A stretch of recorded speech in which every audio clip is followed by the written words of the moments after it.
Pour prendre avantage du framework Angular, vous devez plus en savoir sur les éléments suivants. D'abord les components ou les composants en français. Donc un component, c'est juste un élément d'une interface utilisateur. Et ça peut se présenter dans une application web comme la barre des menus, un bouton, input, des formulaires ou bien une liste et bien plus encore. Donc pour implémenter un component en Angular, il faut bien maîtriser la notion de template. Donc un template, c'est juste un modèle ou une page HTML pour chaque composant ou pour chaque component. Et pour modifier un peu le comportement de chaque component, il y a la notion des directives. Les directives, ce ne sont que là des attributs Angular qu'on peut appliquer sur nos balises HTML pour modifier son comportement. Et pour faire communiquer les données entre les différents components, on va avoir besoin de maîtriser la notion d'injection de dépendance. Donc les injections de dépendance, c'est un moyen pour partager les données entre les composants à travers la notion de service en Angular.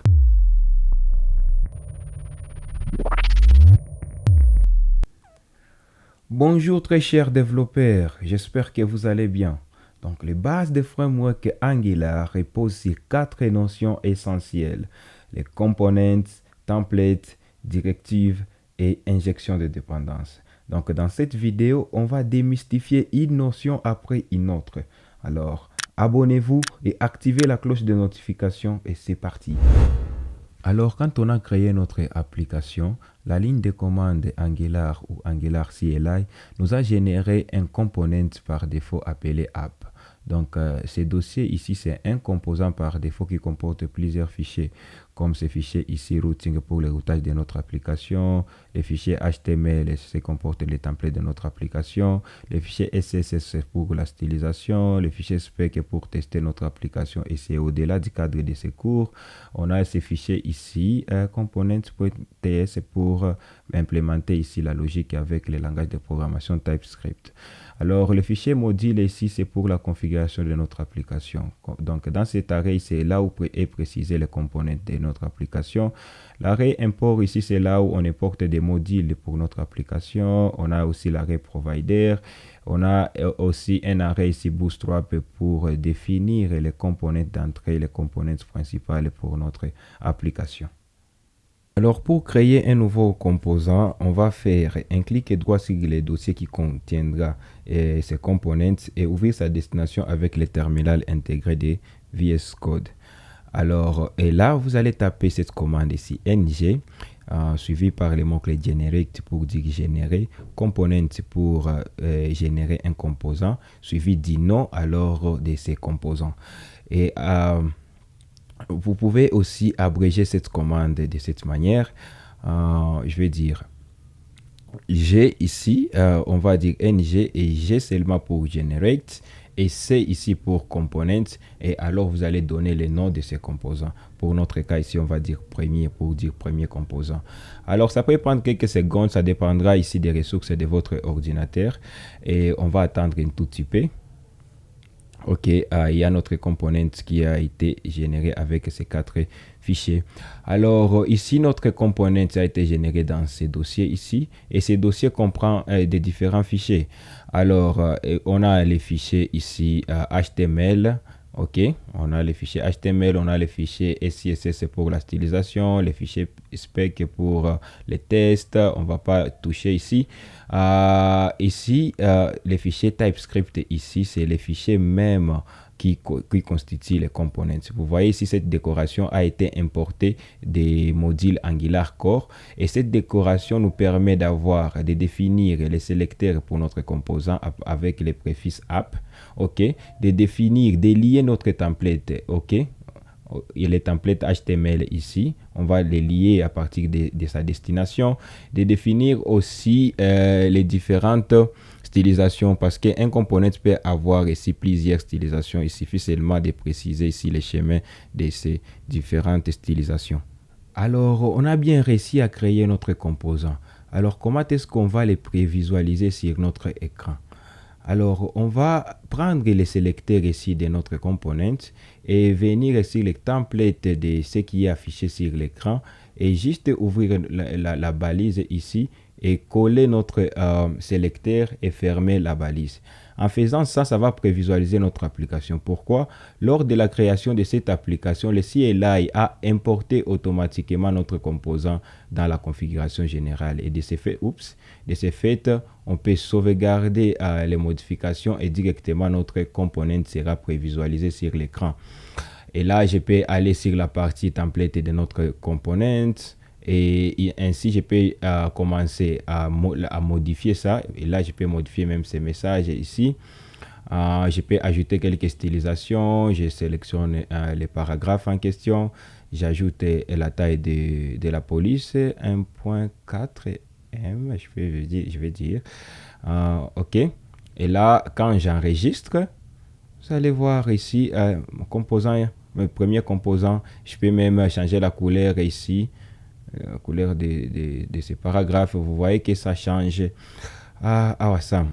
Alors, la ligne de commande nous a généré ici ce component par défaut, mais il y a un autre moyen pour personnaliser la génération d'un component avec Angular CLI. Donc, je vais ouvrir l'emplacement ici de ce dossier avec le terminal intégré de VS Code. Et là, je vais taper la commande NGGC pour component. Le nom de notre composant, cette fois-ci, ça sera second. Alors, je ne vais pas créer un dossier pour mon composant. Je vais créer un dossier, mais sans de ces fichiers ici et sans ces dossiers. Alors, je vais préciser ici l'option - flat pour dire que mon composant ne sera pas inclus dans les dossiers, et aussi -inline style et pour dire je ne vais pas un fichier supplémentaire pour la stylisation. Donc, et aussi -inline template pour dire pas des fichiers HTML. Donc, les templates HTML sera inclus dans les fichiers TypeScript de mon component. Et aussi, on peut dire aussi - skip test pour ignorer la génération ici de ces fichiers test parce que le fichier test est au-delà du cadre de ce cours. Et je peux faire entrer. OK. Et là, vous voyez qu'il y a mon composant qui a été créé avec un seul fichier et on a fait l'update du module. Alors là, c'est mon composant. Vous pouvez voir la partie template et j'ai ici l'arrêt de stylisation. Là, je peux ainsi modifier ici ces messages ici. OK. Et là, c'est déjà importé. Donc, le composant a été déjà importé. De ce fait, je peux revenir ici sur mon composant, copier ici le sélecteur et venir juste l'intégrer ici sur la partie principale, sur le view principal. Je vais ouvrir balise, coller ça et fermer. Alors, de ce fait, si j'ai enregistré, mon composant sera prévisualisé directement sur l'écran, comme vous pouvez le voir comme ça. Et je peux même le styliser, OK? Et là, je vais faire des backtricks, OK? C'est Alt, GR et touche 7. Je vais sélectionner ici les paragraphes, OK? La balise P et dire ici font weight pour mettre le texte en gras, OK? Weight. Je vais dire bold pour dire gras. Et la couleur, je vais donner la couleur vert, donc green. OK. Et je peux même augmenter la taille des polices. Je vais dire font size DRM. OK. Alors, si j'ai enregistré, vous allez voir ici que ça fonctionne comme l'autre composant, comme notre premier composant. Parlons alors des composants autonomes ou standalone component en Angular. C'est une des fonctionnalités révolutionnaires pour les développeurs Angular introduites depuis la version 14 de Angular. Alors, les composants autonomes sont un type de composant qui n'appartient à aucun module Angular. Ce type de composant, il permet de simplifier la création des applications Angular en réduisant les besoins de ng modules. Alors, veuillons voir ça en pratique et qu'est-ce que cela veut dire. Alors, à chaque fois on générait un nouveau composant, la ligne de commande Angular a ajouté automatiquement ces composants ici dans ng module. Alors, avec les composants autonomes, on n'a plus besoin de ng module. Alors, voici comment est-ce qu'on va créer un nouveau composant autonome. Donc, je vais ouvrir cet emplacement ici dans le terminal et on va utiliser ici les touches de direction pour réutiliser cette commande. je vais créer ici le composant standalone et esquiver ici l'option flat parce que je veux que ça puisse être dans un dossier. Alors, à ces options ici, je vais seulement ajouter ici standalone, ok. Je vais ajouter ici standalone pour dire à la ligne de commande Angular que ça sera un composant autonome. Vous voyez que le composant a été créé. Et si vous allez ici, vous allez voir notre composant ici. OK. Alors, et aussi ici, sur ng module, ça n'a pas été ajouté, ça n'a pas été importé. OK. Alors, pour ce faire, j'ai plus besoin de ça. J'utiliserai plus l'ancienne méthode. J'utiliserai plus aussi ça. Je n'ai plus même besoin des modules ici. Je vais effacer ça aussi. Je n'ai plus même besoin de ça. Mais la stylisation pour le composant principal, je vais tout esquiver pour le moment. Et même les app routing, je vais tout esquiver. OK. Alors ça, je vais aussi effacer. Les fichiers ng module comportaient la configuration de notre application et on vient de les supprimer. Alors, comment est-ce que Angular va initialiser notre application en déterminant les composants principaux?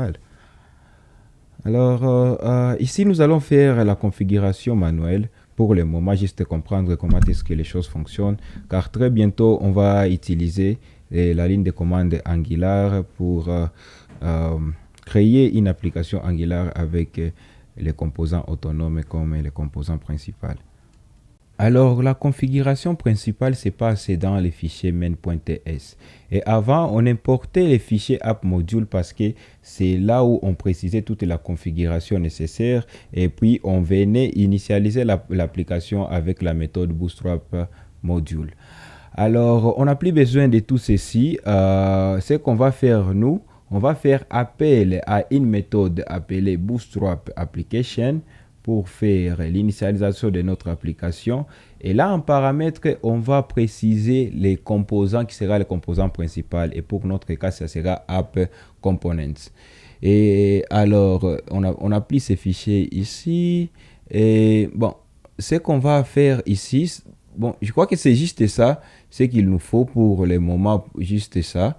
Et là, il faut préciser que ces composants, c'est un composant standalone. Donc, standalone component sera égal à true pour dire que c'est un composant autonome.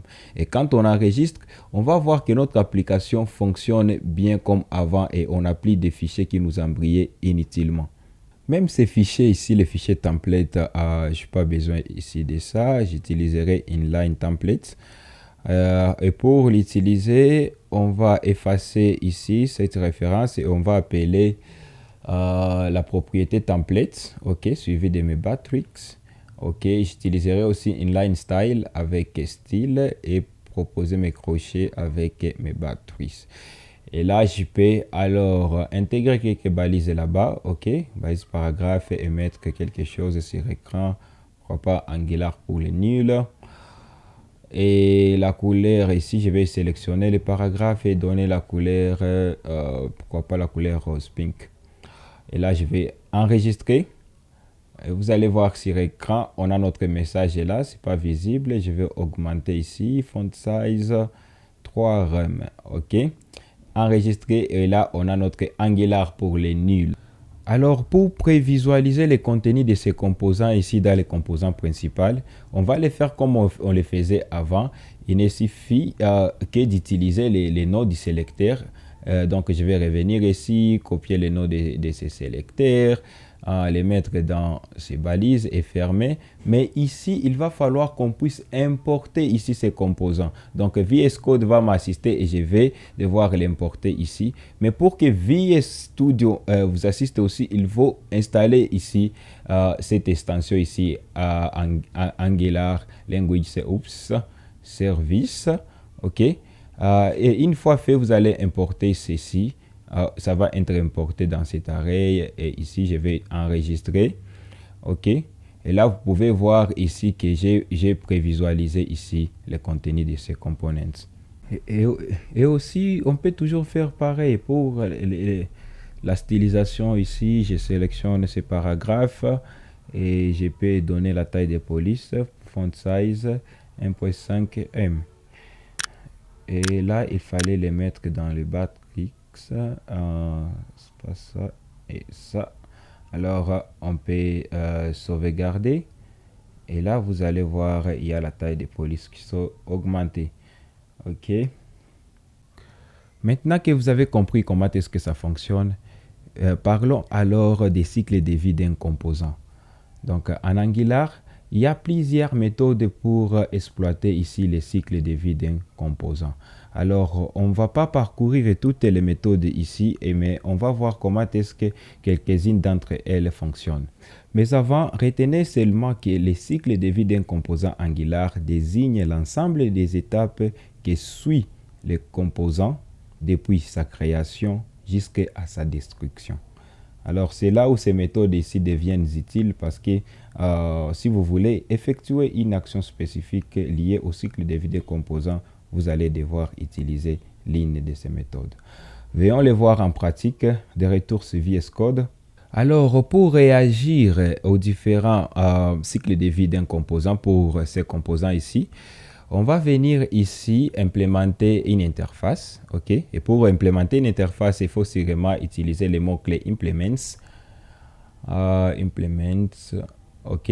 Et là, il faut importer cette interface ici avec l'aide de Visual Studio. Et là, on va nous dire que cette classe ici doit implémenter la méthode disponible dans cette interface. On va ici aussi l'implémenter. Et c'est la méthode onInit. La méthode onInit ici, la méthode onInit est exécutée lors de l'initialisation du composant. Donc, je vais afficher seulement un message ici disant composant initialisé. Je vais afficher ce message ici dans la console. Ok, je vais enregistrer. Et je vais aller sur l'application, inspecter l'élément et aller sur la partie console. Où est mon message? Pourquoi mon message est coupé? Le message est là. Je vais actualiser le message. Pourquoi? Il fallait seulement agrandir ici. Alors, pour vous montrer qu'est-ce que c'est vraiment les cycles de vie, je vais aussi afficher un autre message ici dans les constructeurs disant je suis un constructeur. OK? Et là, je vais enregistrer. Vous allez voir que je suis un constructeur est exécuté avant que les composants soient initialisés. Et c'est ces étapes ici qu'on appelle les cycles de vie. Pour une raison ou une autre, vous pouvez dire, bon, je déclare ces variables nombres aussi du type number, ok? Et vous dire que dans les constructeurs, je vais affecter ici 0, ok? Je vais l'initialiser par 0, ok? Laisse-moi ainsi afficher la valeur qui s'y trouve. Oups. Ok, je vais dire 10. Ok. Et quand ce composant ici sera initialisé, je vais affecter ici 1. Bon, je ne sais pas, pour une raison ou pour une autre, vous pouvez faire ça. Alors là, je vais afficher aussi sa valeur. Ok. Une fois, sauvegarde. Oups, je vais. OK. Vous allez voir ici, au moment de la création, c'est 0 et au moment de l'initialisation, cette variable ici prend 1. OK. Et ce n'est pas tout. On peut implémenter plusieurs interfaces pour une classe. OK. Et là, je peux implémenter cette méthode ici, la méthode onDestroy. Mais pour utiliser ceci, cette méthode ici est appelée au moment de la destruction ici du component. Alors pour illustrer ça, on peut l'illustrer quand on implémentera la notion de la navigation de l'application. Vous allez voir comment est-ce que ça peut fonctionner. Mais ici aussi, là, préciser que vous pouvez ou ne pas préciser ici les interfaces. Ces méthodes ici fonctionneront intactes aussi longtemps qu'ils sont bien écrites. OK? Alors, c'est ça vraiment la notion la notion des cycles de vie d'un composant en Angular. Maintenant qu'on a compris qu'est-ce que c'est un component en Angular, avançons et parlons du template. Alors, comme on l'avait mentionné tantôt, que les templates, c'est juste la partie HTML du composant. Mais ici, il est vraiment nécessaire de comprendre une notion et pour la manipulation des données du composant en HTML appelée la liaison des données ou data binding en anglais. Alors, dans un template Angular, une liaison crée une connexion directe entre une partie de l'interface utilisateur créée à partir d'un élément HTML et la valeur d'une variable en fichier TypeScript. Et il existe 4 façons de faire cette connexion. Donc, on peut faire cette connexion à partir de l'interpolation. On peut faire la liaison par propriété. On peut faire la liaison par événement. Et on peut faire la liaison à double sens. Alors, donc la liaison par propriété et par événement. Alors, venons les voir en pratique des retours sur VS Code. Alors, ici, je n'aurai plus besoin de cette méthode, ni d'afficher les messages dans les consoles, parce qu'on va afficher la valeur de cette variable directement sur les templates. Alors, comment est-ce que ça se passe? Je vais dire là-bas nombre. Je vais directement interpoler la valeur de cette variable en utilisant les doubles accolades. OK? Seulement comme ça. Et là, il faut alors mettre cette variable ici. Et quand j'enregistre, qu'est-ce qui se passe? Directement sur l'écran, il y a le nombre 1. Pourquoi on ne voit pas 0? Parce que ici, on n'aura plus besoin du constructeur. Pourquoi? Parce que les données, les données ne sont rendues à l'écran lors de l'initialisation du composant. Là, il faut mettre là-bas, ici, le point d'exclamation pour dire que ma variable ne sera pas initialisée par nil. OK?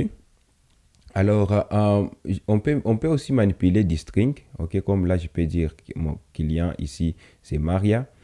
Alors, on va faire de même aussi pour interpoler ici cette variable. Je vais dire ici, c'est client, ok. Quand j'enregistre, vous allez voir ici, on a Maria qui a été interpolée sur la partie HTML. Ok, là, je peux dire, oups, client, ok, j'enregistre. Vous voyez que notre client est Maria. On peut dire que notre client a $1 ou $10. Ok. Alors là, on va voir que c'est bien interpolé. Et on peut même partir faire quelque chose de cool avec cette histoire d'interpolation ici. Laisse-moi vous le montrer. On peut appliquer directement des opérations arithmétiques. Ok. Là, je peux multiplier ces nombres ici par D. Vous voyez qu'on a 20.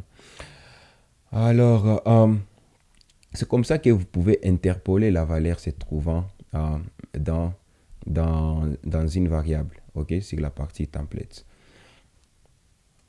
Alors, parlons aussi de la liaison par propriété. Prenons cet exemple là où vous voulez afficher une image sur l'écran, mais vous n'avez pas la source de cette image, ou la source de cette image vous provient d'un serveur X. OK? Par Alt, je vais dire image. OK? Image. Alors, venons chercher un IRL. OK? Et on va dire ici Angular logo PNG pour chercher l'image affichée. Je peux prendre celle-ci, j'ouvre les liens. Ce lien et je dois chercher dans ces logos ici quel logo affiché. Alors je vais prendre ces logos ici, les liens de ces logos. Ok. Je dois ouvrir ça, Open Image in New Folder, pour ouvrir l'image dans un nouvel onglet. Et là, je peux copier les liens de la prévisualisation de cette image. Je vais dire copier l'adresse de l'image. OK. Et je vais venir créer. OK. Je vais venir créer une variable qui va contenir cette adresse ici. Je vais dire logo Angular. Okay, qui sera un string qui contiendra ici cette source ici. Alors, comment est-ce que je vais lier la valeur de cette variable à la propriété ou à un attribut de la balise HTML comme ça? OK. Alors, cela s'est fait à partir ici des crochets. Il suffit de venir sur la propriété ou l'attribut Angular et l'attribut d'une balise et mettre alors cette variable ici comme valeur de cet attribut. Et quand j'enregistre ici, vous allez voir directement, j'aurai directement l'image en question. Je peux venir remplacer cette image, ok. Je vais l'ouvrir ici et je vais copier les liens et venir remplacer ces liens, ok. Bon, je l'ai fait manuellement, mais dans une application, ça peut changer. Et c'est comme ça que vous pouvez manipuler des données dynamiques, ok. Quand j'enregistre ici, vous allez voir directement l'image va changer, ok.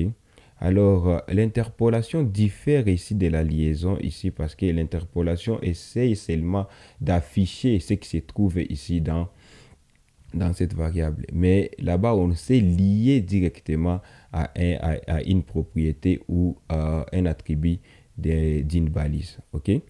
Alors, ça peut être utile ici.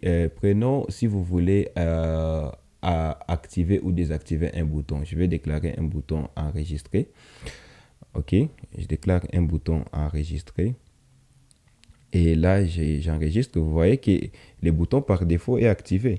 Mais si je vais mettre peut-être quelques stylisations avant de continuer. Je vais dire padding des RAM. OK, je vais mettre aussi background. La couleur du background, je vais dire light blue. OK. Oh, ma couleur ne fonctionne pas. Ma couleur light blue ne fonctionne pas. Prenons peut-être la couleur rose, pink. OK. Et ajoutons aussi que le curseur soit pointy. OK. Alors, ça va. Ça me plaît comme ça. Ok, alors comment est-ce que ça fonctionne? Comment est-ce qu'on peut désactiver et activer ces boutons? Parce que ici, quand je viens ici, je dis disable, directement ces boutons sera désactivé, ok? Mais je veux que la désactivation soit dynamique, ok? Alors, qu'est-ce que je peux faire? Je vais esquiver ceci, je vais juste mettre font size pour la taille de police de 1 rem, ok? Justement ça. Alors, comment est-ce que je peux dynamiquement désactiver ou activer ces boutons? Alors, je vais me lier à cette propriété ici, ok, en faisant property binding, ok, la liaison par propriété.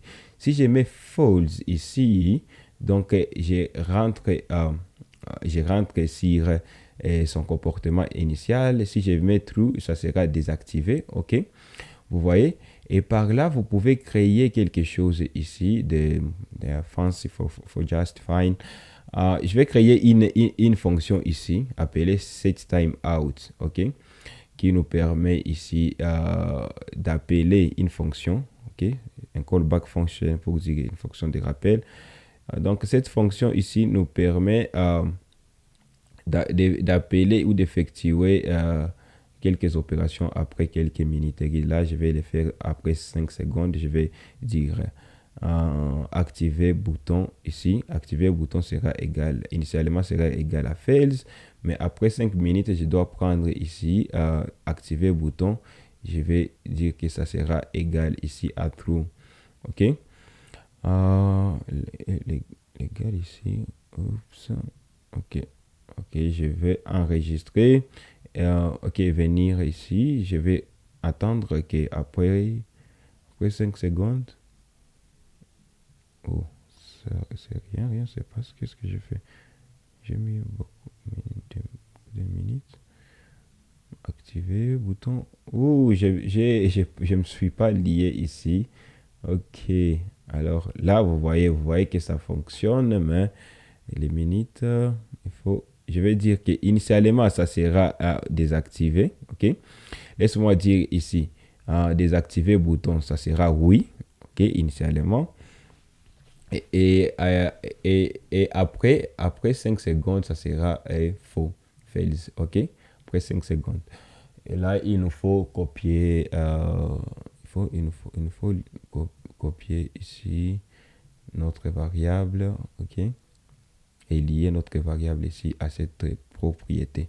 Quand on enregistre, après 5 secondes, vous allez voir le bouton deviendra activé. OK? Et j'actualise après 5 secondes et boum. Vous voyez, c'est comme ça qu'on peut jouer dynamiquement avec quelques éléments HTML avec cette histoire de liaison par propriété. OK? C'est comme ça qu'on peut manipuler quelques fonctionnalités des balises HTML avec cette liaison par propriété. OK? Alors, venons voir comment est-ce qu'on peut se lier à une action ou un événement que l'utilisateur peut vouloir effectuer dans une application. Comme là, il peut vouloir effectuer l'événement sur clic, et donc il faut mettre le nom de cet événement entre parenthèses, suivi alors de la fonction comme valeur liée à cet événement. OK? Quelle fonction qui sera appelée à chaque événement? Et cet événement ici, c'est sur clic. Donc, à chaque clic ici, que ce bouton ici, la fonction incrémentée va être appelée. OK? Alors, il faut créer cette fonction sur la partie TypeScript. Et là, je vais venir, je dois implémenter cette fonction ici. Alors, dans ces blocs de fonctions ici, on va effectuer une logique comme incrémenter ici la variable et la valeur ici d'une unité dans de cette variable. OK? Alors, donc j'enregistre. OK, j'enregistre. Si on clique ici, ça va fonctionner. Mais histoire, il faut que je puisse enlever tout ceci. OK? Donc, on n'a plus besoin de ça. On a déjà démontré tout ça. On n'a plus besoin de cette fonction. OK. Et même ici, on n'a plus besoin de cette image. OK. OK. Et là aussi, je vais interpoler juste ce qui se trouve dans la variable nombre et j'enregistre. OK. Si je clique ici, vous voyez qu'on va être capable à se lier à l'événement clic et on va effectuer la logique qu'on a mis, celle d'incrémenter d'une valeur pour cette variable. OK. Là, le nom de ce bouton, on va dire que c'est incrémenté et on peut même mettre un autre bouton décrémenter pour décrémenter d'une valeur de ce nombre ici. OK. Je peux dire que la fonction c'est décrémenter. Alors, il faut se lier à cette fonction. Donc, il faut créer cette fonction. Là, je vais créer cette fonction et là, je vais faire signe mot pour décrémenter d'une valeur et je vais enregistrer. Oups, enregistrer tout. Et, OK. Et là, je vais incrémenter. OK. Et décrémenter. Vous voyez qu'on a été capable à réagir à un événement. L'événement ici, c'est si chaque clic sur ce bouton ici, on est capable d'incrémenter d'une valeur et décrémenter d'une valeur. OK? Je crois que ça, c'est la plus facile des choses à faire. Et c'est comme ça qu'on peut se lier à un événement. Alors, venons voir comment est-ce qu'on va effectuer la liaison à double sens. Donc, two-way binding en anglais, cela veut dire la liaison et à la propriété et à l'événement. Donc, ici, pour illustrer ça, j'aurai besoin d'un input. OK? Et là, je vais utiliser une directive appelée ngModule. Ne vous inquiétez pas ici pour ce qui est de vos directives. On va y revenir quand on va parler de directives. Mais pour illustrer ça, je vais avoir à travailler avec les directives ngModule. OK? C'est une directive Angular disponible dans les modules Forms. OK? Des modules de formulaire. On va en parler très bientôt. OK? Je vais juste importer ça pour le moment. On va se focaliser d'abord sur two-way binding. Alors, je vais me lier, OK? Je vais me lier à cette propriété ici. Et la valeur de cette propriété, ça sera ici la valeur qui se trouvant dans la variable client, OK? Donc, je vais interpoler aussi cette variable. Là, vous voyez que ce qui se trouve dans client, c'est ce qui se trouve ici dans mon input. Mais si je change quelque chose ici, je mets quelque chose dans mon input, rien ne change. Alors, pour se lier à l'événement onChange, OK, on va seulement ajouter les parenthèses aux alentours de cette directive. Et cette syntaxe ici s'appelle banana inbox, OK? La banane dans la boîte. Ce qui va se produire ici, à chaque changement ici de la valeur de mon input, ici, ce qui se trouve dans dans cette propriété aussi va changer. OK? Donc, on a été capable à se lier à des, je vais dire quoi? On a été capable à se lier à double sens et par propriété et par événement. OK? Alors, c'est ça, comment est-ce qu'on peut effectuer ce genre d'opération à partir de la directive ici, NG Module, OK? Ce qui vous aidera à répondre ou à réagir à double sens. Alors, il peut vous arriver dans une application, vous travaillez avec des nombres, OK? Bon, laissez-nous interpoler encore notre variable nombre pour vous montrer. OK, je vais mettre là les nombres, OK? J'enregistre. Et pour le moment, on n'a que 10 comme nombre ici disponible, mais on peut avoir des valeurs comme 1 milliard ou 1 million. Et comment est-ce qu'on peut donner des formes ici, des formes des nombres ici, OK? Grouper ici, donner des formes après 3 chiffres, il faut mettre un point. Comment est-ce qu'on peut avoir un format pareil pour tous les nombres ici? Alors, pour les faire en Angular, Angular utilise des pipes. Alors, qu'est-ce que c'est une pipe? Une pipe est un filtre qui permet de transformer des données dans un template sans avoir à écrire des codes redondants dans les composants. Alors, venons voir ça en pratique. Alors, ici, je vais enlever tous ces points ici. OK, je vais laisser la valeur intacte. Et je vais venir là où on a interpolé cette variable et je vais mettre barre de 6 avec Alt et grand et 6 et la touche 6. Juste comme ça, et le nom de pipe ici c'est number. OK? Vous voyez que Angular va directement réformer ou donner le format des nombres à la valeur de ma variable. Et je peux faire ici, je peux ajouter aussi les pipes percent pour le pourcentage et directement ça ne va plus fonctionner. Pourquoi? Parce que pourcentage à lui-même contient ici les formats des nombres. OK? Quand je vais enlever ici ça, vous allez voir, on a le format des nombres et on a aussi les pourcentages.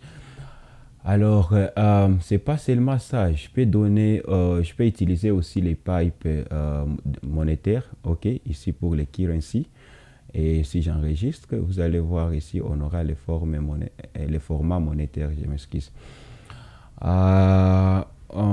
C'est pas que ça aussi. On peut utiliser ça aussi pour les strings, OK? Pour mettre une chaîne de caractères en uppercase pour les majuscules. Vous allez voir ici, on a des majuscules. On peut utiliser lowercase, OK, pour le minuscule, OK? Ça va aussi fonctionner. Alors, c'est pas tout. On peut utiliser aussi les pipes pour les dates, OK? Je peux créer ici une variable qui contiendra la valeur de la date de maintenant. Je vais dire new date. OK? C'est un objet JavaScript ici qui va me donner la date courante. OK? Alors, je peux mettre ici date avec pipe date. Juste pour donner ici la différence, je vais dire ça c'est la variable date variable. OK? On va utiliser ici pipe date et quand on enregistre, OK, on va attendre un tout petit peu. Quand on enregistre là, voilà, on a une date ici avec cet format ici.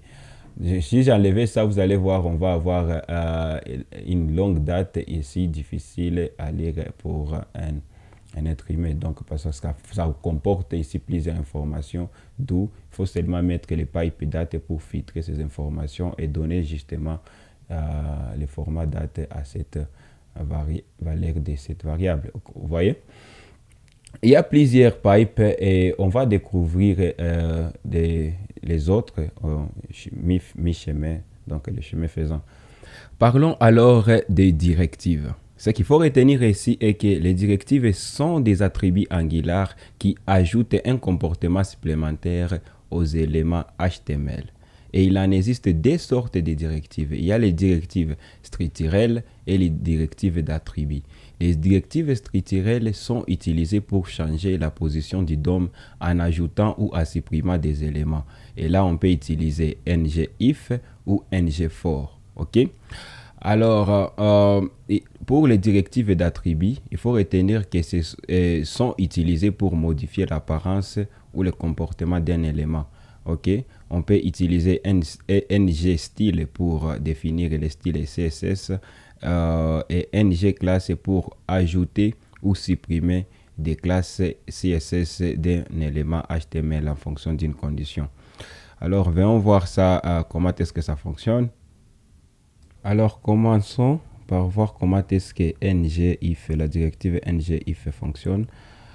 Alors, je vais afficher ici un message, seulement bonjour le monde. Ok.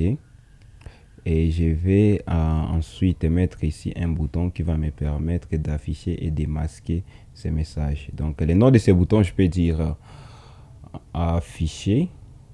Ok. Afficher ou masquer. Oups. Masquer les messages. Ok. Alors, si j'enregistre, vous voyez les messages et mon bouton ici. Mais si je cliquais, rien ne se passe. On veut masquer ici ces messages par une condition. Alors, qu'est-ce qu'on va faire?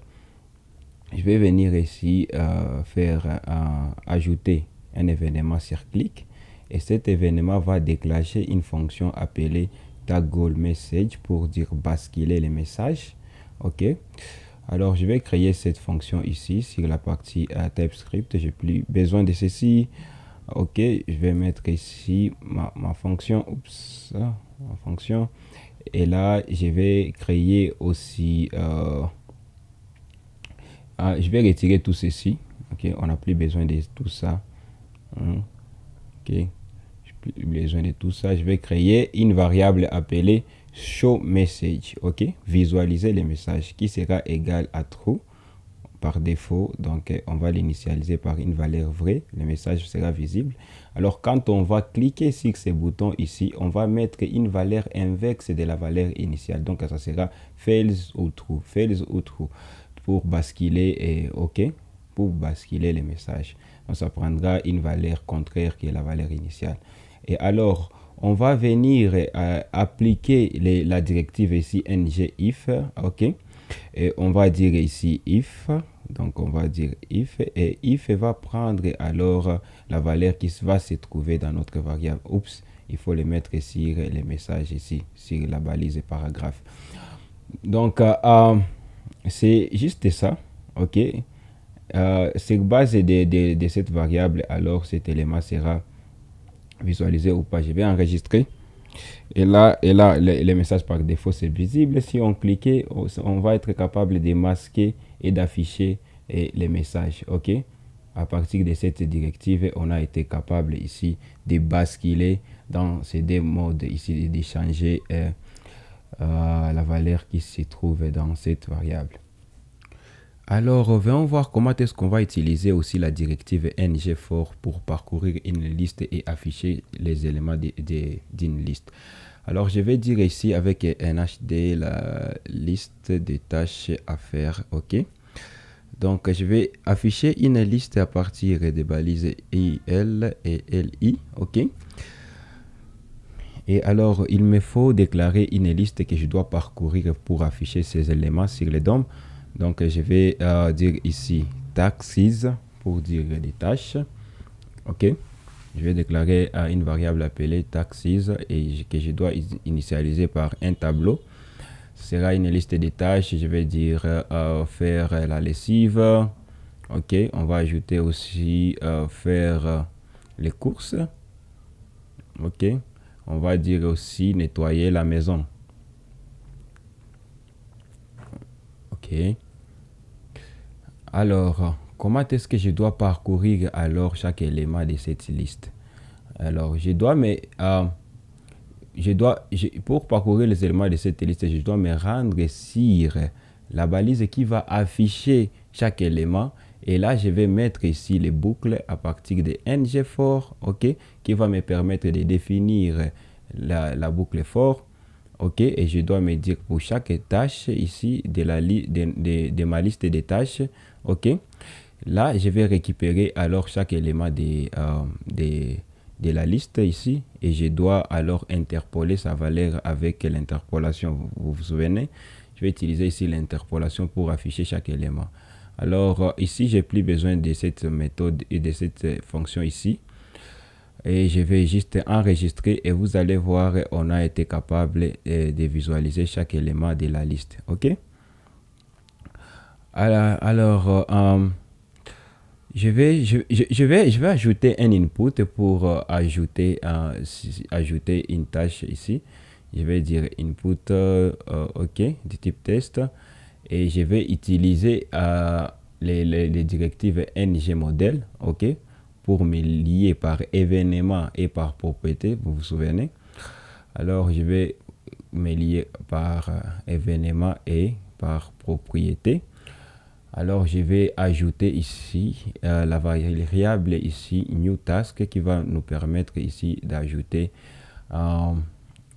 une nouvelle tâche. Il faut le déclarer ici. Je vais le déclarer et je vais l'initialiser avec bon, je vais dire ajouter une tâche. OK. Et ici, il nous faut une fonction qui va être appelée à chaque fois qu'on va cliquer sur un bouton. Donc, add task, ça veut dire ajouter une tâche. Et ça va dire ici, ça va récupérer notre liste de tâches ici. OK. Et ça va appeler la méthode push. OK. Pour insérer ici la tâche qui sera dans l'input ici, new task. OK. Voilà.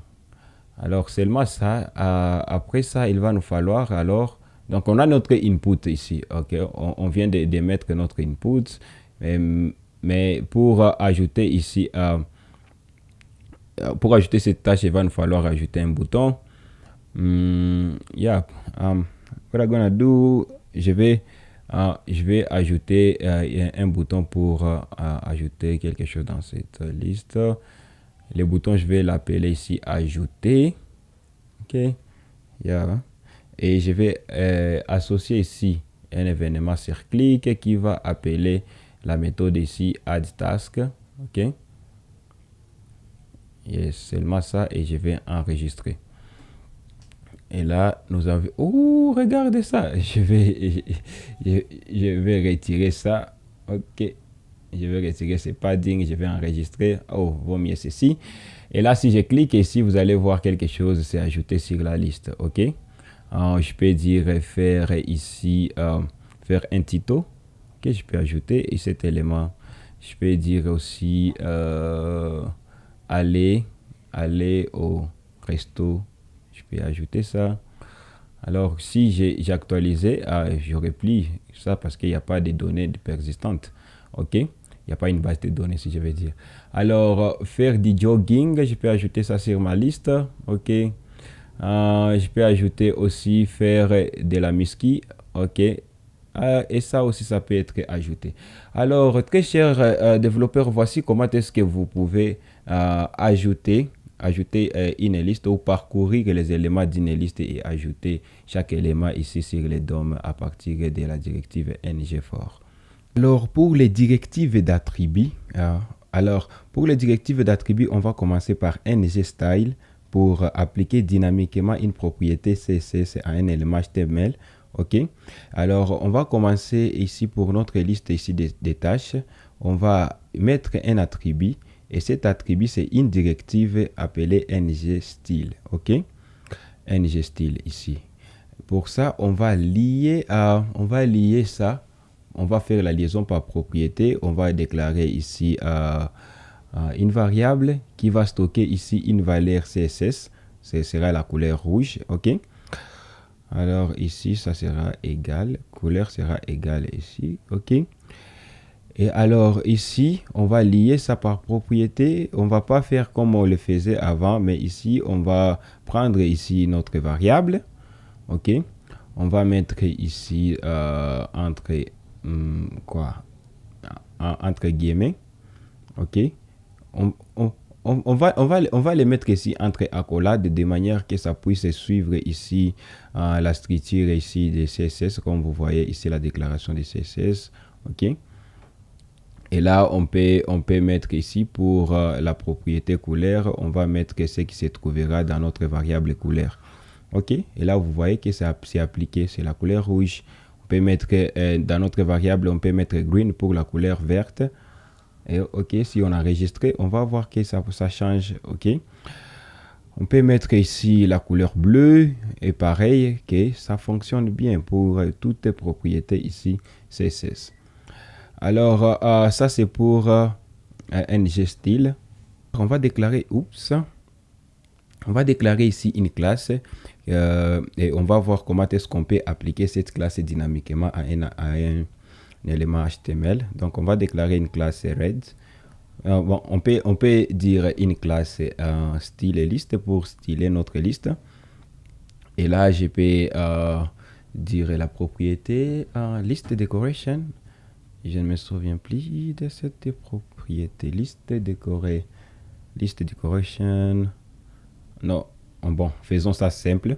On va prendre ici font size pour la taille de la police. On va dire ici to rem oh my goodness. Ok, DRM. Ok. Et on va dire pour la couleur de nos tests ici, on va dire color.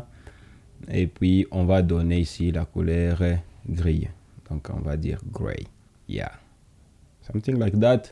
Alors, pour appliquer cette classe dynamiquement à un élément HTML, il va nous falloir déclarer ainsi une variable pour vérifier la condition ici. On va dire is a style list, donc c'est une liste stylisée qui sera égale initialisée par false, ok. Et là, on va alors appliquer ici la directive ngClass, ok, qu'on va lier alors sa propriété avec cette variable. Mais c'est pas comme ça que ça fonctionne parce que ça va nous demander quelle est la classe que vous voulez appliquer ici dynamiquement pour cet élément, ok. Et pour nous, la classe en question, c'est style list, ok. On va prendre ici cette classe, on va prendre cette classe, on va le mettre entre accolades et à gauche, on va préciser ici cette classe, donc entre guillemets ici. On va préciser notre classe et on va dire si la condition passe, on va appliquer cette classe. Ok. Mais ici, quand on enregistre, il n'y a rien qui va se passer parce que la condition ici est false. Mais si on changeait ça en true, donc la condition passe et là, vous voyez que la liste est stylisée. Ok. Et pareil, on peut... bon, laisse-moi vous montrer. Je peux ajouter... je peux basculer ici. Je peux basculer ici de la valeur qui se trouve dans isStyleList. Ok. Je vais juste y affecter la valeur contraire quand on cliquera sur ce bouton ici, juste pour vous montrer ce que je vais dire. Quand je clique là, il n'y a plus de styles. Quand je clique, il y a des styles qui s'appliquent dynamiquement. Ok. C'est comme ça qu'on peut prendre avantage ici des ng style pour styliser ou appliquer une classe dynamiquement. Contraire de ng style, c'est pour appliquer seulement une propriété en CSS. Ok, comme là même background, on peut appliquer background. Quand on enregistre, vous voyez que background est devenu bleu. Ok, et donc on peut appliquer toute une propriété, toutes les propriétés CSS que vous voulez. Ok, et ça va marcher. Ok. Et là, c'est la différence entre les directives ngStyle et directives ngClass. Alors, parlons aussi d'injection de dépendance.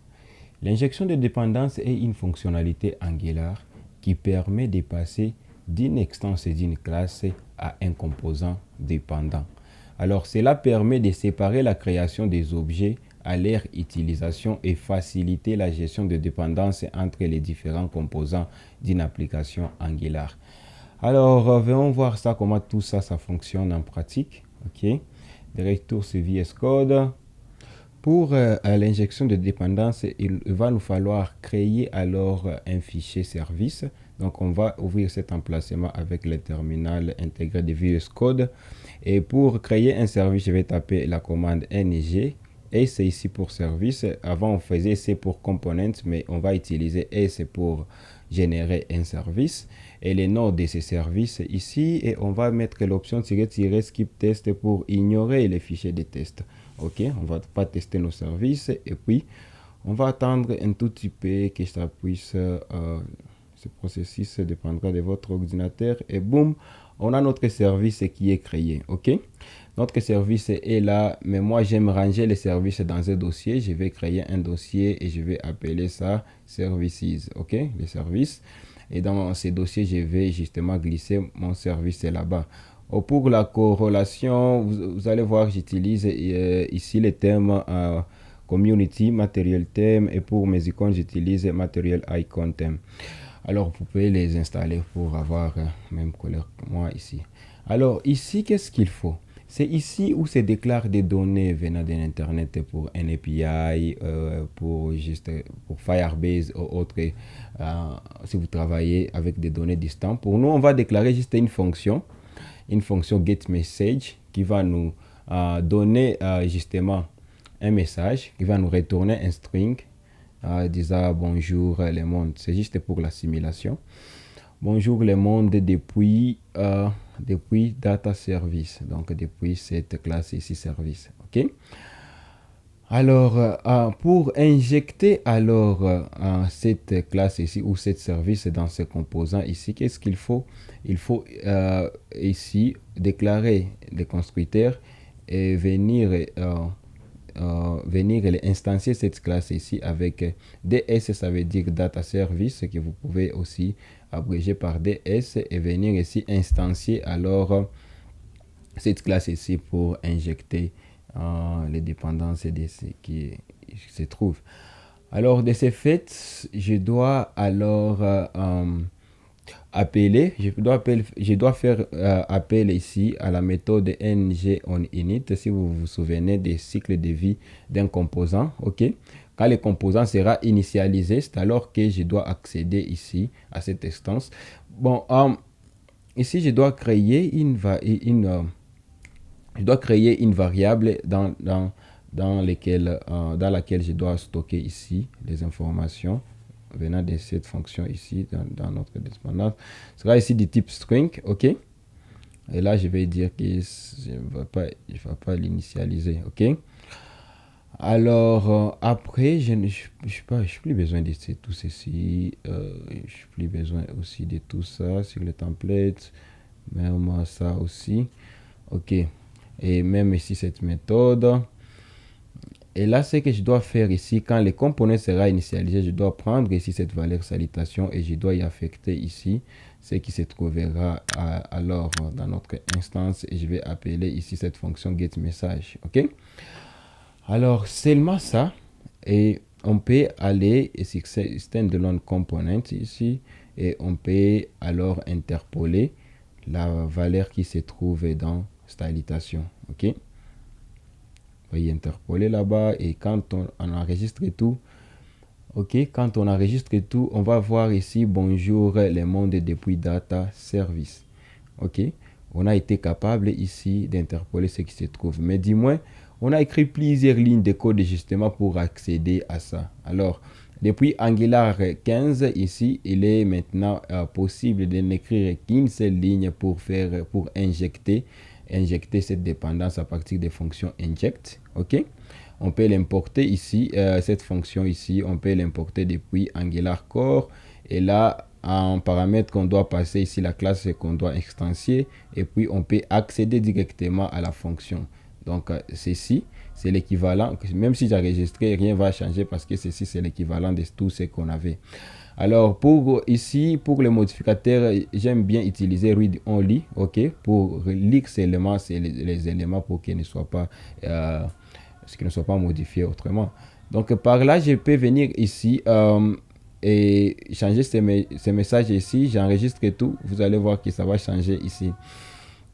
Et aussi, je peux partager ici ces messages dans des différents composants, ok. Alors, je peux venir copier ceci et aller sur l'autre composant, le composant principal ici, App Components, et je peux venir ici la partie ici, template, et importer tout, ok. Et là, je peux interpoler la valeur qui se trouve ici, ok. Je peux interpoler ça, et si j'enregistre, vous allez voir ici, j'ai cette information là-bas. vous voyez comment est-ce que c'est facile alors de partager les données entre les différents components à travers ce qu'on appelle les services. Ou vous pouvez le dire, bon, l'injection de dépendance. L'injection de dépendance à travers les services. Oui, c'est ça. Alors, il n'y a pas que les services pour le partage des données entre les composants. Il y a aussi un autre moyen de le faire qu'on peut partager les données entre les composants parents et les composants enfants. Alors, venons les voir comment est-ce que ça fonctionne. Là, je vais dire Angular pour débutants cette fois-ci. Je n'ai plus besoin de tout ça. J'ai plus besoin aussi de ces composants. Je vais l'effacer. Ok. Aussi, je vais retirer ça. Ok. Oups. Le guillemets est parti. Ok. Je vais faire CTRL Z et retirer seulement ici standalone components. Et l'import ici, j'ai plus besoin de cet import. Et même ces deux imports aussi ici, j'ai plus besoin de ceci. Là, ce que je vais faire, je vais ouvrir cet emplacement avec l'envie de commande de VS Code et taper la commande ici. Je vais juste utiliser les touches de direction pour utiliser la précédente commande pour créer ici des composants parents et composants enfants. Mais avant tout, je vais les mettre dans un dossier. Ok, je vais créer ici un dossier et je vais nommer ici read data pour dire données partagées. Bon, read data et je vais ouvrir cet emplacement dans ce dossier que je vais créer mes deux composants. Ok, et là, je vais garder ces options, mais je vais nommer ici les composants ici parents. Ok, je clique entrée. Ok, je vais encore créer aussi pour enfant. Je vais dire enfant. Ok, je clique entrée. Ça va. Ok, alors là vous allez voir mes deux components ici, les composants enfants et les composants parents qui sont bel et bien créés. Alors, comment est-ce qu'on va partager des données entre ces deux composants?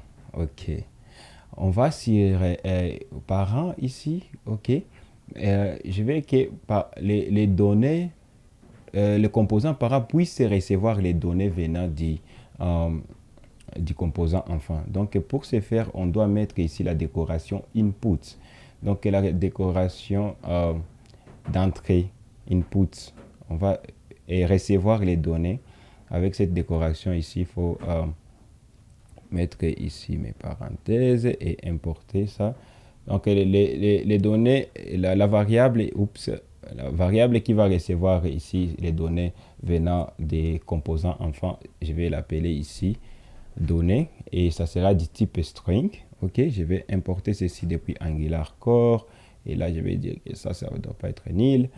Comme ça, ok.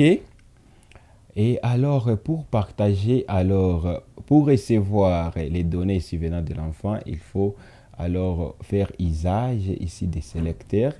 Ok, comme on l'avait fait tantôt ici. Je vais prendre les sélecteurs, ok, les sélecteurs parents. Je vais dans les components enfants et puis ici en bas, je vais juste je vais juste intégrer les composants ici et l'histoire ici de l'importer. Ok, alors, ici, les données qu'on a déclarées ici, ok.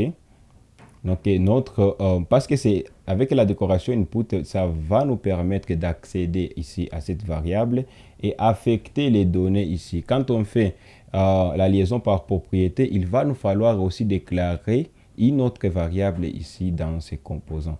Donc, pour ce faire, on va dire ici notre variable ici données. Ok, on peut dire données enfant pour les différencier. Ok, données enfant qui sera égal justement à bonjour, bonjour le monde. Ok, qu'on peut passer alors des données pour la variable qui se trouve dans la variable parent. Si on a enregistré, rien ne va se passer parce qu'on n'a rien intégré ici, les composantes principales, vous vous souvenez.